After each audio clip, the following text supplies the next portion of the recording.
And now Bill Evans. Thank you, Dan. A lot of you, this is the first time you're meeting me or hearing of me. Let me give you a little background about myself. I was born in Ansonia. I grew up in Ansonia. My father was a politician for decades in Ansonia. As I turned 18, some of the guys that were in the local party, said, "Why don't you get involved in politics?" We didn't even have to change the lawn signs; we had the same name. So I decided instead. I went to, while I was in college, started a business and decided to focus on the business. Earlier in I think it was March of 2009, I called State Central just absolutely disgusted with what I was seeing out of Washington. So I called State Central and said, I want to get some information about running for Congress. I was basically told in that phone conversation to start small, call your local guy, and to get involved at the local level. I did that. I tried to help the local people, but also as we saw issues develop and everything else, I started writing to my congressmen, I started writing to my senators, and I started writing to people who were running for Senate. And what I found with a lot of these things is that nobody listened. I was a regular person, I heard this a lot, I got no responses from anybody. Let me give you one of the things that I first saw. In June, when Dodd and Kennedy had released their health care fiasco, I sent an email to everybody running for state senate at that time saying, this is how we shut down the health care bill. We asked Senator Dodd and we asked Senator Kennedy to put themselves in the same health care bill with their family, that there was 20% above, they would resign immediately. I sent it to everybody running saying, you guys have a voice, I don't have a voice. Nothing came of that, and several months later, Congressman Fleming of Louisiana took on the fight and it became national news. A couple weeks after that, I had sent an email to Chris Murphy during the cap and trade vote. I was watching the cap and trade discussion on Fox News and sent him an email saying, I know how you're going to vote, I see your record, I just want to know if you read the final version of the bill before you voted. That set off an email and phone exchange with Congressman Murphy that probably, I talked to him more than my mother in Florida over the next 7-8 months. I still don't have an answer to that question. And the problem was, is they saw, if they told me yes, he read the bill, he was lying. If he told me no, he didn't read the bill, he wasn't doing his job. So the best thing he did was ignore me and hope I go away. I don't go away.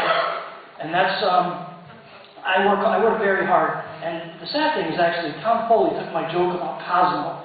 So, who saw that coming? But anyway, so all of last year, stayed involved in politics, worked very hard. And my father got very sick over the summer and passed away on August 19th. August 21st, at his wake, a lot of the politicians that knew me when I was a kid had come up to me and we had discussions about my father and everything else. And I think on that day I finally realized why what he did was important. I mean, I always knew it and it was fun to go to the rallies, but I knew why he did it was important. So, probably August 21st or whatever around there, I decided that I was going to make this run after talking to him. I waited until after the local elections because that was the most important thing at the time. But when I got involved, and when I made my announcement on November 7th, I was the first person to commit to specific term limits. Anybody could say that they're not a career politician. I say, prove you're not a career politician. I was also the first person to speak about not taking any pensions or putting a limit on what we were going to do for pensions. Last week in Newtown, we all got together and news was made. All of us on the stage committed to specific term limits, and if my only job here is to continue to push issues, that's what a leader does, and that's what I'll do in Congress. Thank you, Bill. Our first of two questions. Chris Murphy's name has been mentioned, so we will direct our attention to a statement he made in regards to a judge's decision to keep the Pratt & Whitney jobs in Connecticut. Chris Murphy stated, quote, Pratt did not bargain in good faith. It's time for Pratt to get serious about negotiating a deal with labor and government to keep these jobs here for the long haul. End quote. Yes or no? Do you believe that these sentiments will allow any company to maintain and increase employment in the state of Connecticut in this global time? I also agree. Quick answer, no. what we need to do is we need to give business a level field that they know that they're going to have going forward. As a business owner, I need to know what the rules are of the road so that I can plan, judge, see what I need to do. I want to touch quickly on Justin's point regarding the convention and whether or not we're going to abide by that. From the very beginning, this and my campaign has been about going to the people. I want everyone in this room to support me at the end of the day.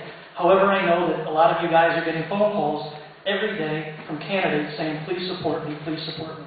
I'm going to ask you once today to support me in my run. As far as endorsements, I haven't been at the endorsement game for the past year, and all I can say is, could you imagine if in 1980, Ronald Reagan wasn't the first one to announce, and we had just gone out and supported the first person who announced for president, and it wasn't Ronald Reagan.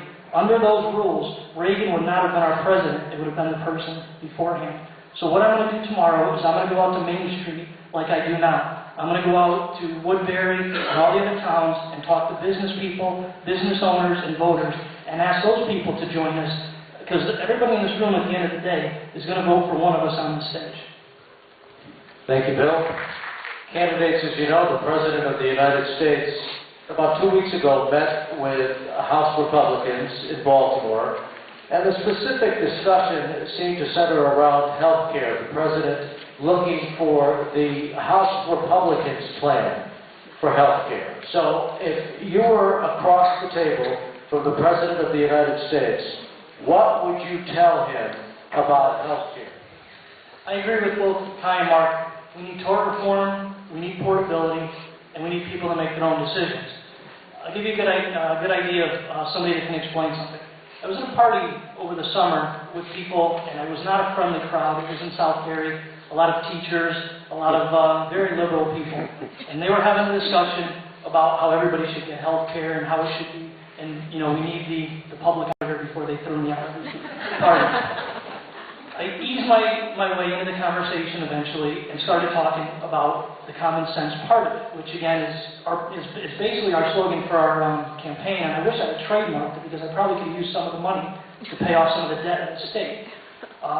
But what I explained to the people is, you know, as far as like you're in a union or you're working for your city, what do you think that your city is going to do to balance the budget when they could pay a fine rather than supply you with health care? So we need to explain to people, rather than these cookie cutter or these talking points, we need to explain to people what's going to happen if we have a public health care plan.